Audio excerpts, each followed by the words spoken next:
सबसे पहले अभी हमने स्पर्मेटोजेनेसिस का जो है वो पार्ट 1 में कर लिया था। अब हम आगे पढ़ेंगे सेक्स क्रोमोसोम्स का, इन्फॉर्मेशन ऑफ द स्पर्म, ये 2 टॉपिक। अच्छा, एक जो चीज़ पीछे हमने ये याद रखनी है कि स्पर्मेटोजेनेसिस के जो टाइम होता है, टोटल टाइम, वो कितना लगता है। जो हमने डेज़ काउंट किए थे उसमें जो टोटल टाइम होता है वो हमारे पास 74 डेज़ होते हैं, जिसके अंदर हमारे पास स्पर्मेटोजेनेसिस का प्रोसेस होता है वो कंप्लीट हो जाता है। ये आपने याद रखना है MCQ के लिए।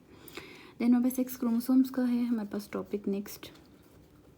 सेक्स क्रोमोसोम में बेसिकली हमारे पास क्या है, शॉर्ट लिख लें क्योंकि टाइम इतना ज़्यादा नहीं है। सेक्स क्रोमोसोम से हमारे पास सिर्फ एक चीज़ आपने याद रखनी है, एक्स होता है, वाई होता है। हमें पता है एक्स अगर है हमारे पास तो वो फीमेल होगी, फीमेल क्रोमोसोम इसको हम कहते हैं, और वाई को हम मेल क्रोमोसोम कहते हैं।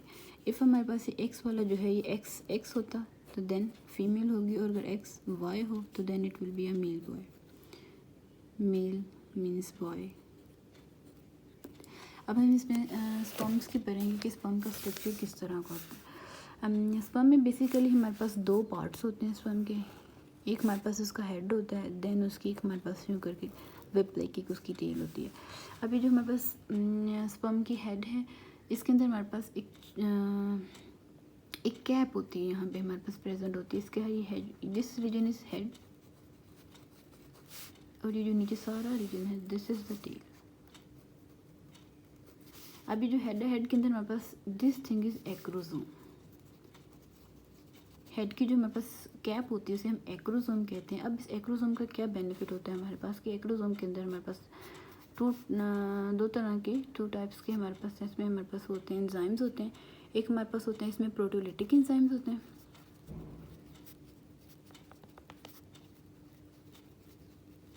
और दूसरे हमारे पास हाइलुरोनिडेज एंजाइम्स होते हैं।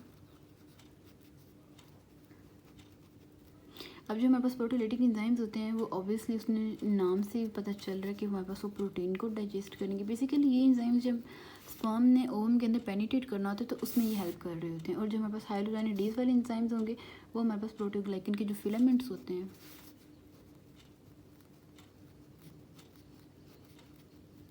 प्रोटीओग्लाइकन के जो फिलामेंट्स होते हैं उनके डाइजेशन में रोल प्ले करेंगे। तो ये यहाँ पे हेड में होते हैं। जब इसने ओवम के अंदर जाके पेनिट्रेट करना हो तो ये एंजाइम्स यहाँ से सिक्रीट होते हैं और जाके उसकी वाल को जो है वो डीजनरेट करते हैं उसके अंदर पेनिट्रेट करने के लिए, एंड देन अंदर ओवम पड़ा हुआ होता है और फिर उससे जाके इसकी फ्यूजन हो जाती है। ये हम बाद में डिस्कस करेंगे। सिर्फ मैं भी बता रही हूँ कि एक्रोसोम का रोल क्या होता है। अक्सर वाइवा में पूछ लेते हैं कि आप जो है एक्रोसोम का वो बताएं रोल, तो वो चीज़। अब हम इसकी टेल के बारे में डिस्कस करेंगे। टेल में बेसिकली क्या होता है कि टेल में ये वाला जो पोर्शन आ रहा होता है ना, दिस वन, इसके अंदर हमारे पास बहुत ज़्यादा माइटोकॉन्ड्रिया प्रेजेंट होती हैं। यहाँ पे टेल के भी हमारे पास 3 पार्ट्स होते हैं।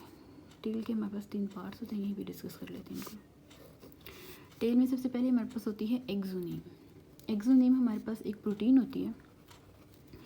यहाँ पे अगर हम टेल का इतना सा कट सेक्शन लेते हैं और हम इसको देखें तो बेसिकली हमारे पास, हमने प्रीवियस भी ये पढ़ा हुआ है कि हमारे पास यहाँ पे 9 ट्यूब्यूल्स का वो डुप्लेट होता है, जो कि 1 2 3 4 5 6 7 ठीक है। दरमियान में वो सिंगल होती हैं और ये इनकी शेप जो होती है वो 8 की तरह होती है, इस तरह 8 होता है और इस तरह हमारे पास ये प्रेजेंट होती हैं कॉर्नर्स पे। ये एक्सोनिम, इनको हम माइक्रोट्यूब्यूल्स कहते हैं और ये हमारे पास एक्सोनिम प्रोटीन से मिलकर बनी हुई होती हैं। बेसिकली ये जब स्पर्म ने मूव करना होता है तो इसके विप लाइक मोशन के अंदर ये हमारे पास रोल प्ले करती हैं।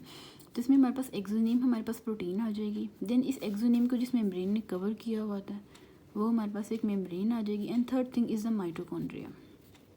माइटोकॉन्ड्रिया बहुत ज़रूरी होता है। बेसिकली हमारे पास इसे जब मूव करना है तो इसको उसके लिए एटीपी चाहिए, और जो हमारे पास एटीपी है वो कहाँ से आएगी, वो हमारे पास माइटोकॉन्ड्रिया से आएगी।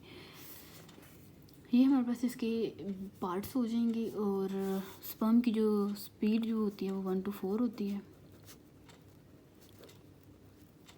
ये भी आपने याद रखनी है MCQ के लिए। और दूसरा हमारे पास एक इसमें कोई MCQ आता है कि जो हमारे पास एक्रोसोम का वो जो है एक्रोसोम है, ये हमारे पास कहाँ से आता है। एक्रोसोम बेसिकली हमारे पास गोल्जी एपरेटस होता है ना, गोल्जी से ये डिराइव होता है। तो ये हमारे पास MCQ भी होगा।